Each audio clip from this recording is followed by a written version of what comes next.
सांगोला येथे अवैध वाळू वाहतूक करणाऱ्यांना पोलिसांनी पकडलं आहे। अवैधरित्या वाळू उपसा करून त्याची वाहतूक करणारा टेम्पो पोलीस पथकानं पकडला आहे। ही कारवाई महूद तालुका सांगोला इथल्या कासाळ ओढ्यात करण्यात आली।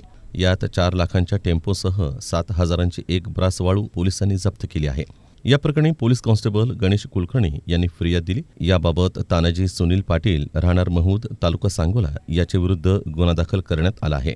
पोलीस निरीक्षक विनोद घुगे यांच्या मार्गदर्शनाखाली पोलीस शिपाई Ganesh Kulkarni, police head constable Bajrang Borate, police constable Waghmode हे पेट्रोलिंग करत असताना कासाळ ओढा येथून टेम्पोतून वाळूची वाहतूक होत असल्याची माहिती मिळाली। त्यावरून कासाळ ओढा रस्त्यावरून एक टेम्पो क्रमांक MH08 AP 7285 हा येताना दिसला। संशय आल्यानं पोलिसांनी या टेम्पोला हात करून थांबवलं। टेम्पो चालकाकडे टेम्पोत काय आहे असं विचारणा केली असता त्यानं उडवाउडवीची उत्तर दिली। टेम्पोची तपासणी केली असता टेम्पोच्या पाठीमागील हौद्यात अंदाजे 1 ब्रास वाळू भरल्याचं दिसून आलं। पोलिसांनी 4 लाखांच्या टेम्पोसह 7,000ची एक ब्रास वाळू असा मुद्देमाल जप्त केला आहे।